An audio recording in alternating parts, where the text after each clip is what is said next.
Ooh, that was quite chilling. It's wintertime, and here in the Pacific Northwest, this is the day we're celebrating the anniversary of the Great Snoqualmie earthquake. So if I were you, I'd sit down, grab a piece of furniture just in case. I'm Dorothy Wilhelm, and the show is Swimming Upstream Radio Show. I have a very, very special guest today. Very special, I say.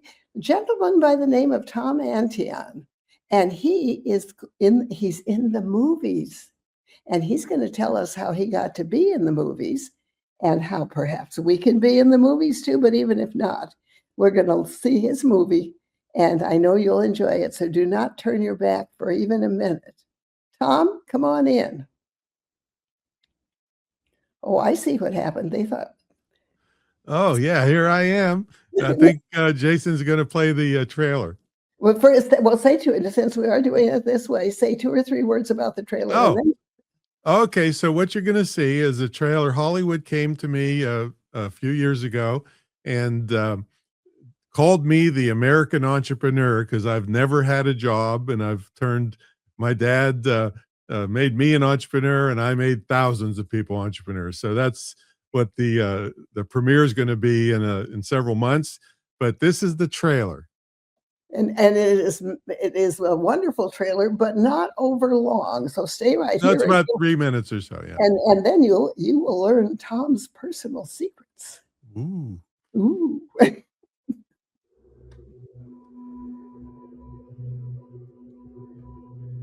Until I hit the lovely age of 42, the word entrepreneur actually scared me. I thought I had to be a 9-to-5 and have somebody else pay me. Many are spending half of their life commuting back and forth to work, making other people rich. And I went into someone's office, and there were her pictures of her kids who she hardly ever saw. And my heart just sank. So when my baby was born, I quit.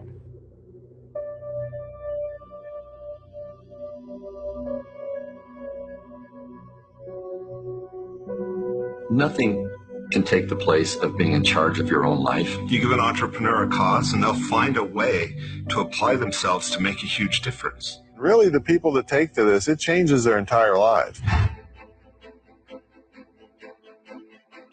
I made almost $500,000 back in the early 70s. It pretty much wiped me out. I was in 2 gunfights and a knife fight. The bikers were after me. I lost everything. I was young and tough. I could start again.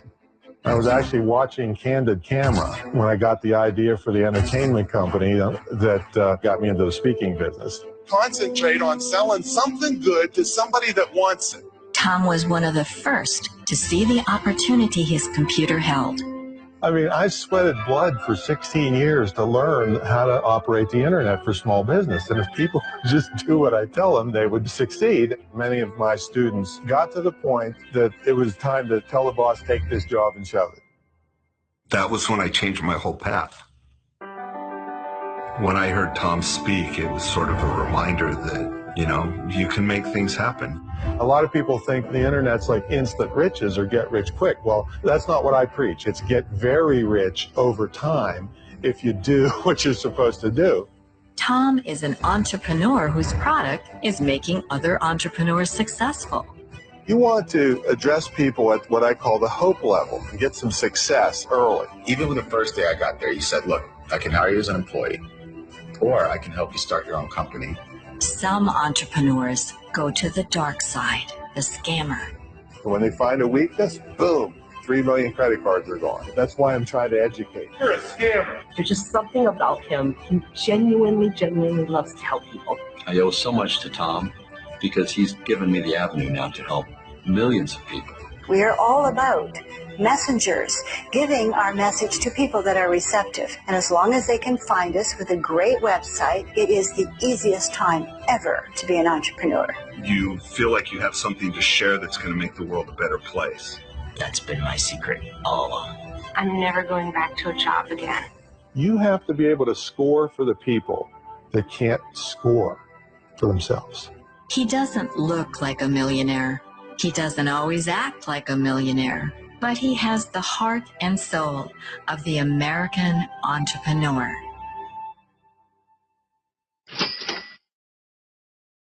What do you think when you see that, Tom?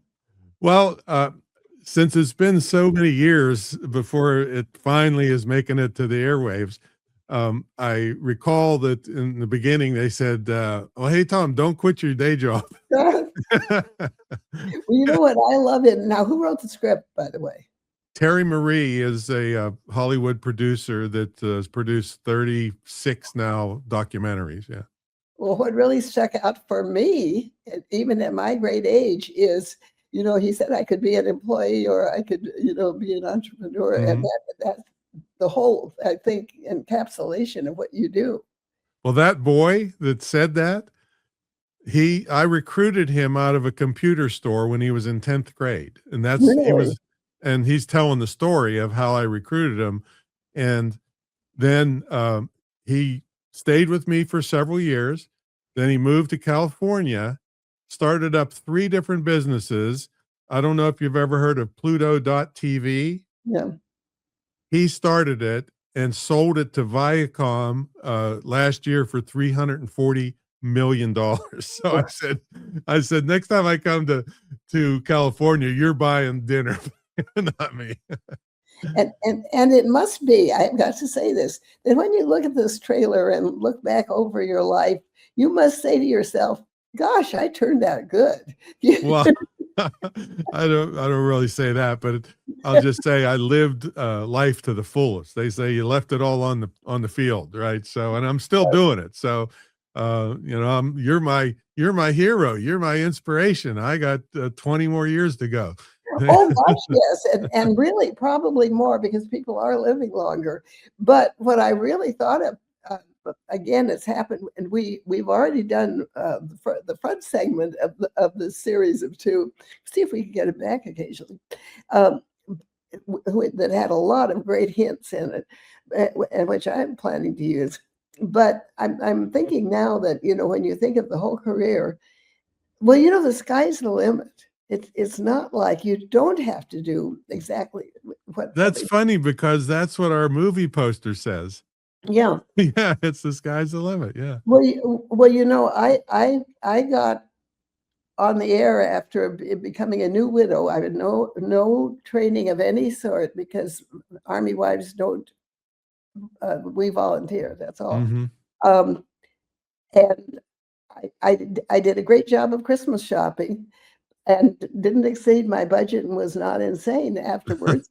And so I did what anyone would do. I sent a press release to every major media outlet in the Seattle area. And the Cairo Radio and TV, which is the biggest one, and hired me to be their creative living expert. Wow. See, and so Beautiful. all you have to do in that, so in a way, I feel, so that's why I'm so excited. I feel like, in a way, we do the same thing. I mean, it's totally different, but in a way, we do. You can make your own way. And my favorite part about it, Dorothy, all the stuff, the money and everything is great. My favorite part about it is if I don't like you, I don't have to deal with you. That's true. I don't have to have some nepotism guy above me telling me what to do, and he never did a thing in his life himself. And I can tell him to take a hike, take this job and shove it is the thing. So that's my favorite part. I just live my life with people that I like. Now, the people that I went after in the anti-scam program, I did not like them, and I did have to deal with them, but that was to make life better for other people. So. Well, and as we look back over the trailer and as you look back over your life, let's just say for the fun of it, what are a couple of things that really stand out that you didn't know? There's plenty you didn't know to start with, that you know now that you still plan to be able to act on. You can't have everything done yet that you want to have done. No, yeah, but it's the thing we touched briefly on in our last show was continuous learning. Yes. Right now, I mean, I've been doing internet stuff for over 30 years since it started in 1994, the commercial internet. And so it's 32 years now or something like that. But now my inbox gets pummeled with AI stuff, artificial intelligence stuff. So and I always resist because I was around for the dot-com bubble. I was around when MySpace was the end all be all of, and is now gone, So I've seen these things come and go. And so I use what I call, Dorothy, I've coined dull edge technology because the cutting edge, the bleeding edge is the most expensive, the most trouble, the most glitches, everything's bad about it. So I wait until the geeks figure out all the glitches, and then I swoop in and make money with it. So I've been holding off on AI stuff for about a year now, where I've just been pummeled all day long in my email with different AI programs. But now I'm doing a master class on AI hacks next month, because I swoop in after everybody's figured stuff out and pick the stuff that helps small business people and then put it into play.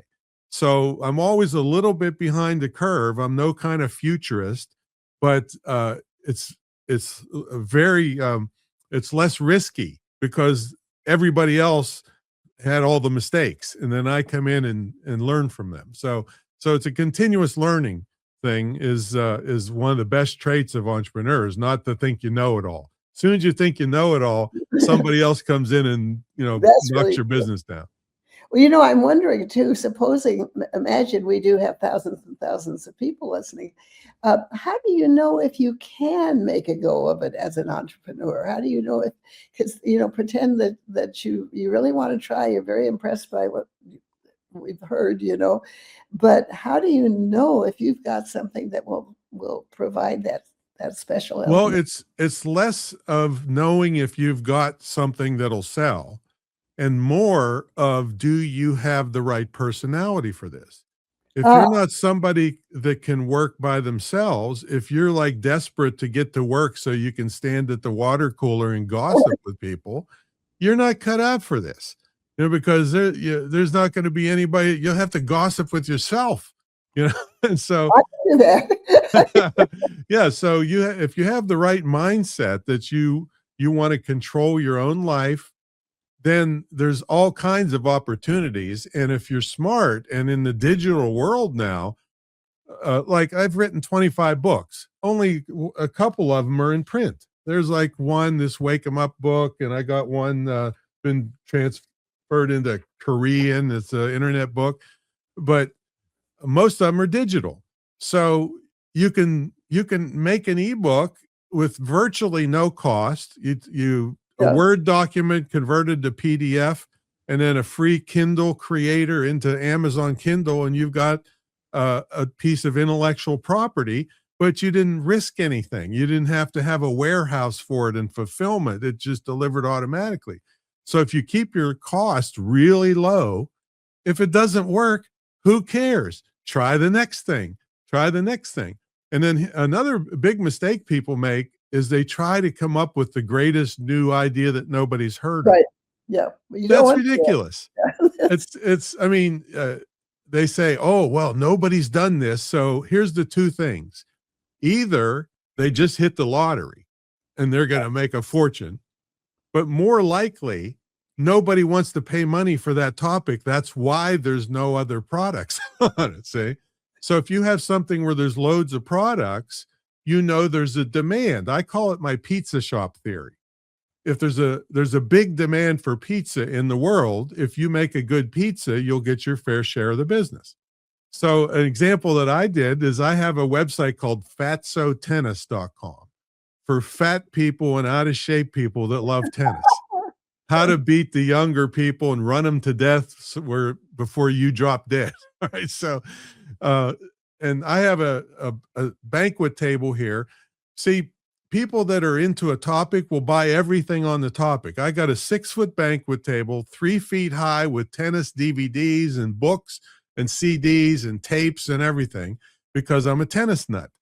And so, if you, Dorothy, create a tennis video, I'm buying it. Because, Good to know. yeah. So that's the least risky thing to do, is create something that there's already a big demand for, and it doesn't have to be even different.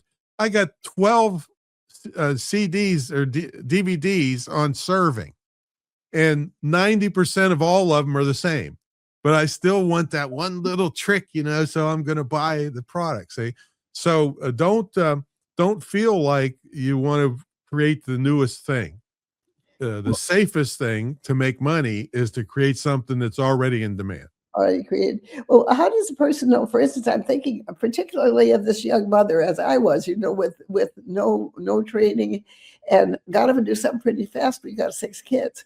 How would you know? What would you look at? What do you? How do you know what you've got that might? Okay. Well, the first thing you do is look at yourself. What do you know how to do, or what have you learned how to do? You said a new mother, but let's say you are a mother that's had 2 kids. Well, you're not a new mother anymore. You've been through the hell and back already with 2 kids. All right. And so, what a first-time mother would die to know. They're going to buy every kind of thing they can on tips and tricks and to keep the diaper rash down. I mean, I don't have any idea what it's be like.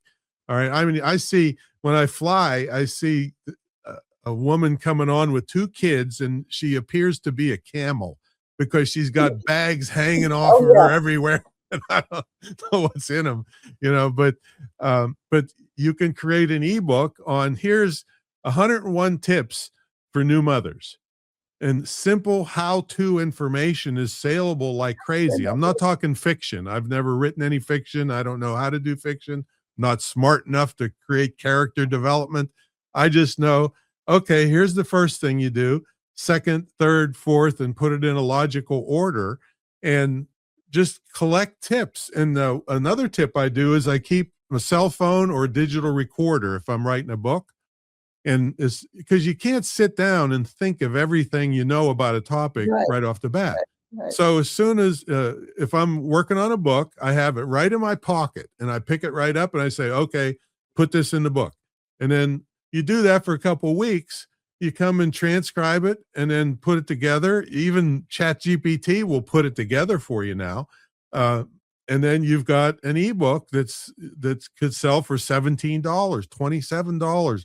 I bought an ebook for $97 one time. Why did you do that? Well, because I'm a tennis nut, and I did 1,000 kick serves, which is a violent motion to put a weird spin on the ball, in 1 month.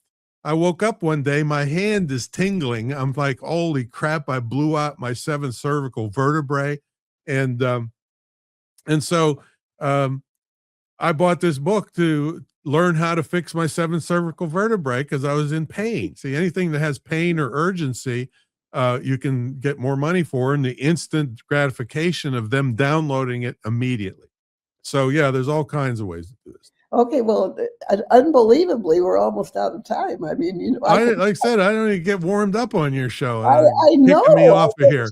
It's just, but I'm still thinking of this poor lady, because I think we've all been a poor lady or poor guy that, in that moment. I loved what you said. I want to go back to it about, what do I know about? Because if you've been a mom, if you've been a dad, if you've been, if you're good at fixing bicycles, what else? Yeah, and we had one lady, her sister was a scrapbooker, and I didn't know this was a thing, but scrapbooking is a thing. And the sister knew how to do social media and stuff, and the other sister knew the scrapbooking. So the one sister promoted the scrapbooking course, and they split the money. And so you can get other people that and join up with them to do stuff. I did one on a magic tape because I'm not a magician, but I knew how to promote the magic thing. So, you can make joint ventures, they're called. That's an excellent idea. We had someone on the last show, in fact, who she wanted to do the calls, to talk about how things are in the world. But she said she was much too shy.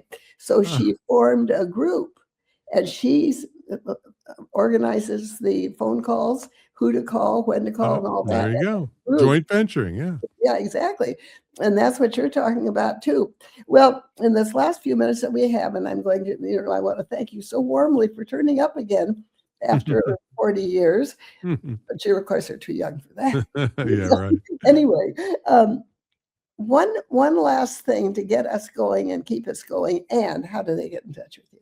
Well, I'd love to have them be part of the launch team when the documentary premieres.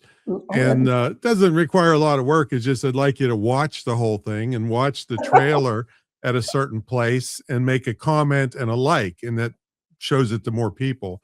And I'll respond to you personally like I always do. So they can go to screwthecommute.com/launch team and just sign up. And I won't bury you with emails, but we just put an email out where people voted on which movie poster they like the best.